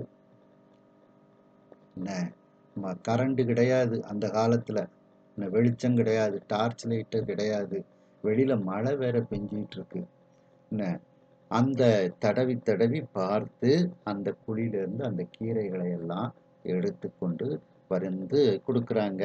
உடனே இந்த அம்மா சமையலாக்கி கொடுத்துருவாங்க. அதான் தொண்ட உழவர். இங்க தொண்ட உழவர் யாரு? இளையான்குடி மாறநாயனார். ஆரத்தந்த நுகர்வதற்கு அந்த நெய்வேத்தியங்களை அவர்கள் இறைவனுக்கும் தருகின்றார்கள், நமக்கும் தருகின்றார்கள். இந்த வயல்ல தானியாதி வளங்கள் விளைஞ்சாத்தானே இறைவனுக்குமே நாம நெய்வேத்தியம் பண்ண முடியும். அப்ப இந்த ஆரத்தந்தங்கிறத 2 விதமா நம்ம எடுத்துக்கிட வேண்டியிருக்கு. அந்த தொண்டர்களாகிய உழவர்கள் இறைவனுக்கும் நெய்வேத்தியத்திற்கு, அவர் இறைவன் நுகர்வதற்கும் நெய்வேத்தியத்திற்கு அவர்கள் கொடுக்கின்றார்கள் அன்பின் காரணமாக. அடியார்கள் நுகர்வதற்கும் அவர்கள் அந்த தானியங்களை அவர்கள் தருகின்றார்கள். என்ன சிவபோகம், என்ன அந்த இது அதான். இப்போ அந்த இளையான்குடி மாறனாயனார் சிவபெருமானுக்கும் அந்த நெய்வேத்தியத்தை கொடுக்கின்றார். அதான் தொண்ட உழவர் ஆரத்தந்த. இப்படியெல்லாம் நாம அந்த சிவபோகத்தை துய்ப்பதற்காக அந்த பெருமான் எப்படி இருக்கின்றார்? அண்டத்து அரும்பெறல் மேகன் வாழ்க. நமக்கு சிவபோகத்தை தந்த இறந்த காலம், அந்த சிவபோகத்தை தந்த, நாம் நுகர்வதற்கு சிவபோகத்தை தந்த, அந்த தானியாதி வளங்களை தந்த, இந்த அண்டத்தில் இருக்கக்கூடிய யாராலும் பெற முடியாத அந்த மேகனாக, மேகஸ்வரூபமாக இருக்கக்கூடிய இறைவன் வாழ்க அப்படின்னுட்டு இறைவனை மேகன் அப்படின்னு சொல்லி சொல்றாங்க. நிறைய கோயில்கள்ல சுவாமிக்கு பேரு மேகலிங்கம் அப்படின்னு இருக்கும். அதே மாதிரி வட கர்நாடகா இதுல எல்லாம் மஞ்சுநாதர் அப்படின்னுட்டு சுவாமிக்கு நிறைய ஊர்களில் பேர் இருக்கு. மஞ்சுன்னா மேகம். அப்படிப்பட்ட அந்த யாராலும் பெற முடியாத மேகனாக இருக்கக்கூடிய அந்த சிவபெருமான் வாழ்க அப்படின்னுட்டு இதுல கூறுகின்றார்கள். திருநாவுக்கரசு பெருமான் 6ஆம் திருமுறையில சொல்லும்போது,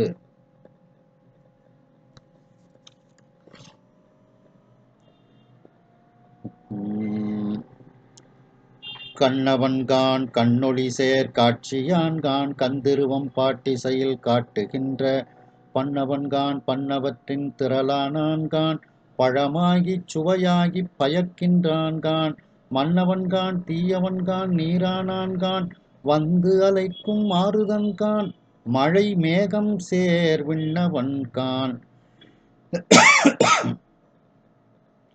விண்ணவர்க்கு மேலானான்கான் விண்ணிழி தன் வீழி மிழலையானே. மழை மேகம் சேர் விண்ணவன்கான். அப்படி அந்த மழை மேகங்கள் சேர்ந்து இருக்கக்கூடிய அந்த விண்ணவனாக, அந்த மேகனாக அவன் இருக்கின்றான் அப்படின்னுட்டு நாவுக்கரசு பெருமான் இதில் கூறுகின்றார்கள். மேலும் சுந்தரமூர்த்தி சுவாமிகள் 7ஆம் திருமுறையில சொல்லும்போது பார்த்தீங்கன்னா,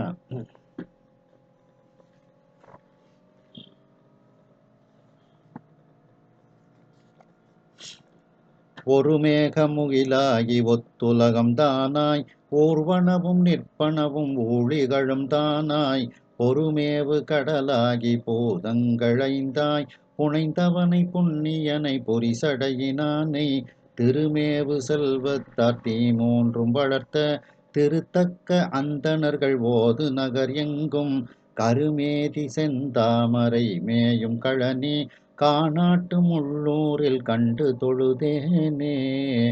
ஒரு மேகமுகிலாகி, அந்த மேகமுகிலாகவே அந்த இறைவன் மேகமாகவே இருக்கின்றான் அப்படின்னுட்டு சுந்தரமூர்த்தி சுவாமிகள் கூறுகின்றார்கள். மேலும் சேக்கிழார் அருளிய பெரிய புராணத்துல பார்க்கும்போது,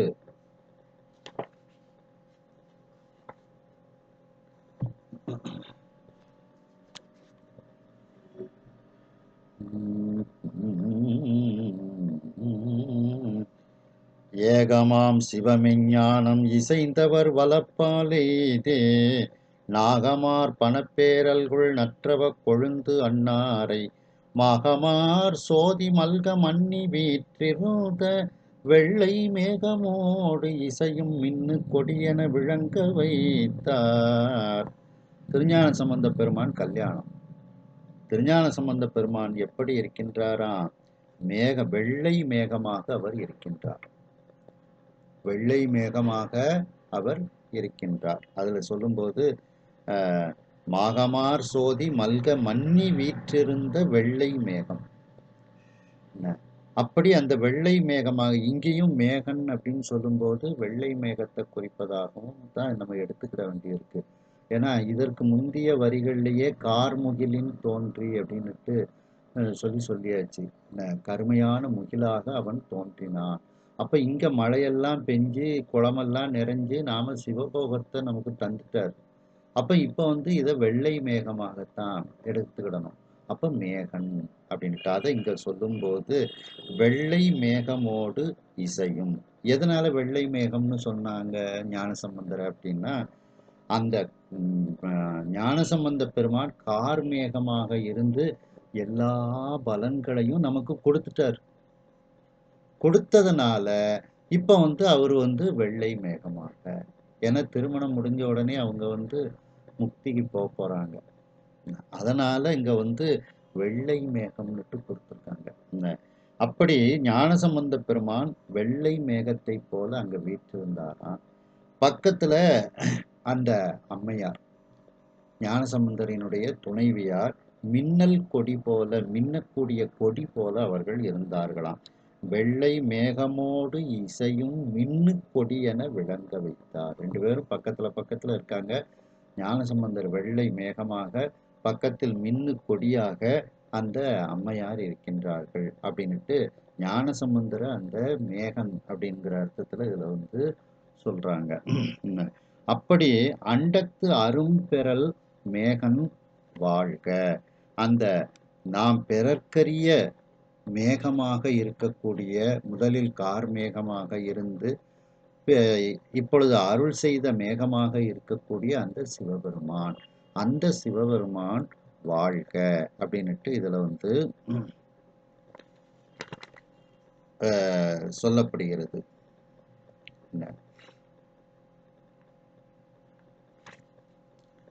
மேலும் 11ஆம் திருமுறையில சொல்லும்போது பார்த்தீங்கன்னா,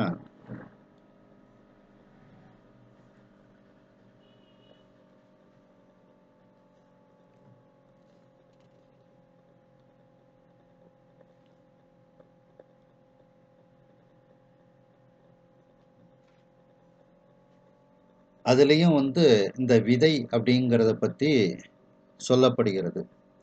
அல்லல் வாழ்க்கை வல்லிதிர், அதாவது பட்டினத்து பிள்ளையார் அருளி செய்த கோயில் நான்மணி மாலை, அதில் சொல்லும்போது அல்லல் வாழ்க்கை வல்லிதிர் செலுத்தற்கு கைத்தேர் உழந்து கார் வரும் என்று வித்து விதைத்தும் விண் பார்த்து இருந்தும் கிளையுடன் தவிர பொருளுடன் கொண்டும் முளைமுதிர் பருவத்து பதியென வழங்கியும்.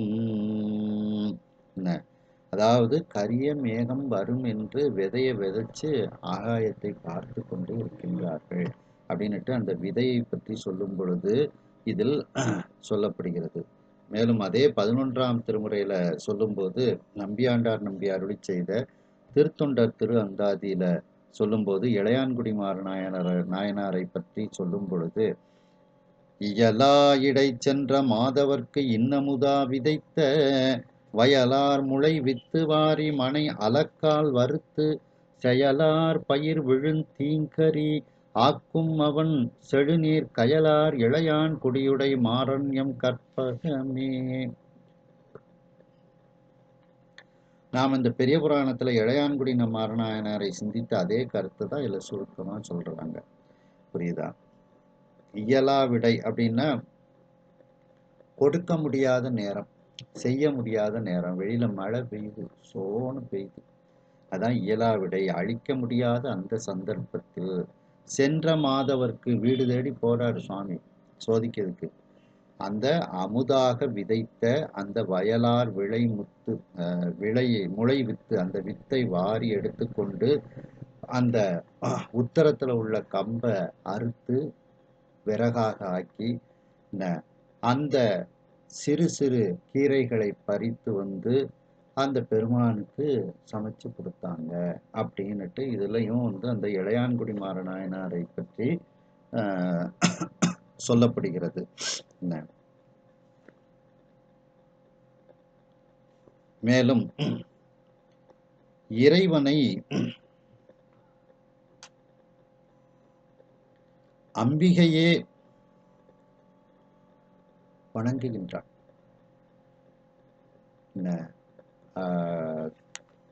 அருச்சனை வயலுள் அன்பு வித்திட்டு அம்பிகையே இறைவனை வணங்குகின்றாள் அப்படிங்கிறத நிறைய பெரிய புராணத்துல காஞ்சி மாநகரத்துல இந்த திருக்குறிப்பு தொண்ட நாயனார் புராணத்துல சொல்லும்போது அது வந்து சொல்லப்படுகிறது. திருக்குறிப்பு தொண்ட நாயனார் புராணம் சின்னதுதான். ஆனா காஞ்சி மாநகரத்தை பற்றி அந்த ஆறு மலை வளம் இதெல்லாம் ஒரு புராணம் சொல்லணும், புராணத்துல சொல்லணும். அதை பூரா சொல்லிடுறாங்க. அதுல காஞ்சி மாநகரத்தினுடைய சிறப்பை பற்றி சேக்கிழார் சுவாமிகள் சொல்லும் பொழுது பார்த்தீங்கன்னா, ஆன தொல்நகர் அம்பிகை தம்பெருமானை மான அர்ச்சனையால் ஒரு காலத்து வழிபட்டு ஊனமில் அறம் அநேகமும் உலகுய்ய வைத்த மேன்மை பூண்ட அப்பெருமையை அறிந்தவா விளம்பில். ஒரு காலத்தில் அந்த காஞ்சி மாநகரத்தில் இறைவனை அர்ச்சனை செய்து வழிபாடு செய்து, அர்ச்சனை வயலுள் அன்பு வித்திட்டு வழிபாடு செய்து இந்த உலகத்தில் எல்லா அறங்களையும் செய்து உலகத்தை உய்ய வைத்த அந்த காமாட்சி அம்மை இருக்கக்கூடிய திருத்தலம் காஞ்சி மாநகரம் அப்படின்ட்டு இதுல வந்து சொல்லப்படுகிறது. சுவாமி வந்து அம்பிகைக்கு உபதேசம், ஆகமங்கள் எல்லாம் உபதேசம் பண்றார். என்னில் ஆகமம் இயம்பிய இறைவரு தாம் விரும்பும் உண்மையாவது பூசனை என உரைத்து அருள அன்னலார்தமை அர்ச்சனை புரிய ஆதரித்தாள் பெண்ணில் நல்லவளாயின பெருந்தவ கொழுந்து. சுவாமி என்ன சொல்றாங்க, எல்லா ஆகமங்களையும் அம்பிகைக்கு உபதேசம் பண்ணதுக்கு அப்புறம் நான் விரும்புவது என்னை பூஜை செய்வதை விரும்புகின்றேங்கிறாங்க. அப்போ அந்த பூஜை செய்ய ஆரம்பித்தாள்னு தானே போடணும். ஆனா என்ன போட்டிருக்காங்க, அன்னலார்தமை அர்ச்சனை புரிய ஆதரித்தாள். அப்ப அந்த அர்ச்சனைங்கிறதே பூஜை அப்படின்னு அர்த்தம். வழிபாட்டில் உள்ள அத்தனை அம்சங்களும் அந்த அர்ச்சனைக்குள்ள வந்துருது. ஏன்னா நீங்க அர்ச்சனை வயலுள் அப்படிங்கிறதுல அர்ச்சனைங்கிறத மட்டும் எடுக்கக்கூடாது. பூவால சுவாமிக்கு அந்த சகசிரநாமம் அதெல்லாம் சொல்லி அர்ச்சனை பண்ணுவதுங்கிறத மட்டும் எடுத்துக்கொள்ளக்கூடாது. அது பொதுவான வார்த்தையாக வழிபாடு பூசனை அப்படிங்கிறதான் அது குறிக்கின்றதுங்க. அந்த பூசனையில ஒரு அங்கம் அர்ச்சனை, அவ்வளவுதான். அதுக்கு இதுதான் சரியான பாடல். சுவாமி என்ன சொல்றாரு, என்ன பூஜை பண்றது? ஆனா உடனே சேக்கிழார் பெருமான் என்ன சொல்றாங்க, அன்னலார்தமை அர்ச்சனை புரிய ஆதரித்தாள். அர்ச்சனை புரிதல்னா இங்க என்ன, பூஜை செய்ய ஆரம்பித்தாள் அப்படின்னு தான் நம்ம வந்து எடுத்துக்கொள்ள வேண்டும். அப்ப அர்ச்சனை வயலுள் அப்படின்னா பூசனை என்கின்ற வயல் அப்படின்ட்டு அதற்கு பொருள். வழிபாடு என்கின்ற வயல் அப்படின்ட்டு அதற்கு பொருள். நங்கை உள்நிறை காதலை நோக்கி நாயகன் திருவுள்ளத்து மகிழ்ந்தே அங்கன் எய்திய முறுவலும் தோன்ற அடுத்தது என் கொல் நின்பால் என வினவ இங்கு நாத நீ மொழிந்த ஆகமத்தின் இயல்பினால் உனை அர்ச்சனை புரிய பொங்குகின்றது என் ஆசை என்று இறங்கி போகமார்த்த பொன்முலையினாள் போற்ற.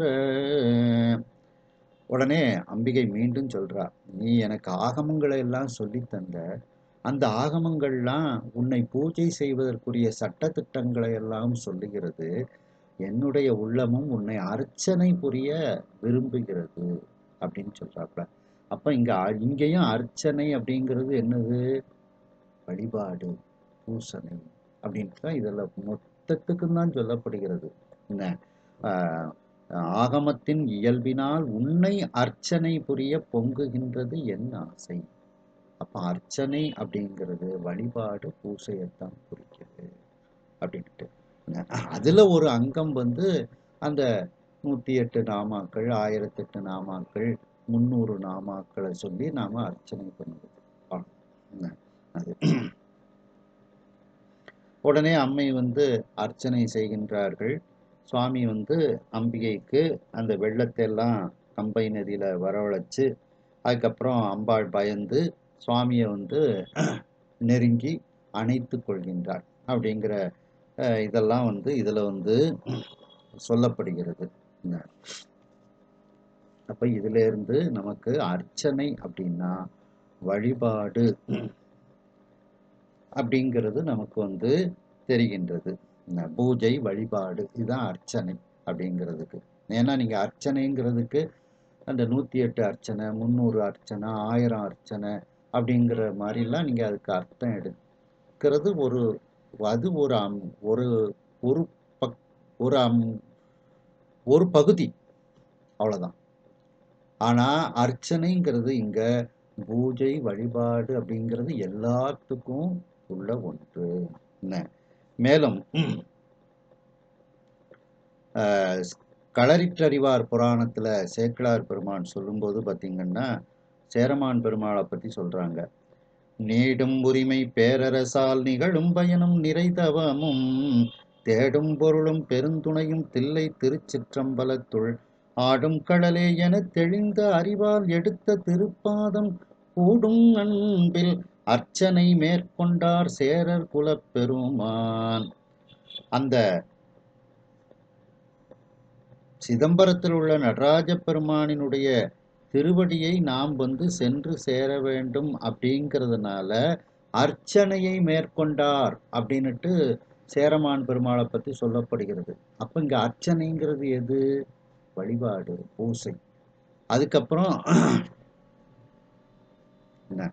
வாசத்திருமஞ்சனம் பள்ளித்தாமம் சாந்தம் மணித்தூபம் தேசில் பெருகும் செழுந்தீபம் முதலாயினவும் திருவமுதும் ஈசற்கு ஏற்ற பரிசினால் அரிச்சித்து அருள என்னாலும் பூசைக்கு அமர்ந்த பெருங்கூத்தர் பொற்பார் சிலம்பின் ஒலி அழித்தார். அந்த அர்ச்சனை செய்ய ஆரம்பிக்கின்றாரு. ஆனா அதுல பூஜைக்குள்ள அத்தனையும் இதுல சொல்லிடுறாங்க. அடுத்து இதுல திருமஞ்சனம், பள்ளித்தாமம், பூவு, சந்தனம், மணி, தூபம், தீபம், அதுக்கப்புறம் திரு அமுது இதெல்லாம் சுவாமிக்கு வச்சு பூஜை பண்ணி அர்ச்சனை செய்தார் அப்படின்னுட்டு இதுல சொல்லப்படுகிறது. அதுக்கு சுவாமி என்ன பலனை கொடுத்தாராம்? அவருடைய சிலம்பின் ஒலியை சேரமான் பெருமாள் கேட்குமாறு கொடுத்தார். அதான் அந்த தொண்ட உழவர் இங்க யாரு? பூஜை செய்த சேரமான் பெருமாள். அவர் நுகர்வதற்கு எதை தந்தார்? சிலம்பின் ஒலியை தந்தார், சிவபோகத்தை தந்தார் அப்படின்னுட்டு அந்த அர்ச்சனைங்கிறது ஒரு பொதுவான வார்த்தையாக இங்கே சொல்லப்பட்டிருக்கின்றது அப்படிங்கிறத நீங்க நல்லா தெரிஞ்சுக்கிடணும் என்று இந்த அளவில் இந்த சிந்தனையை நிறைவு செய்து மீண்டும் அடுத்த சிந்தனையில் இதனை நாம் தொடர்வோம். ஹரஹர நம பார்வதி பதையே, ஹரஹர மகாதேவா, வெற்றிவேல் முருகனுக்கு அரோகரா.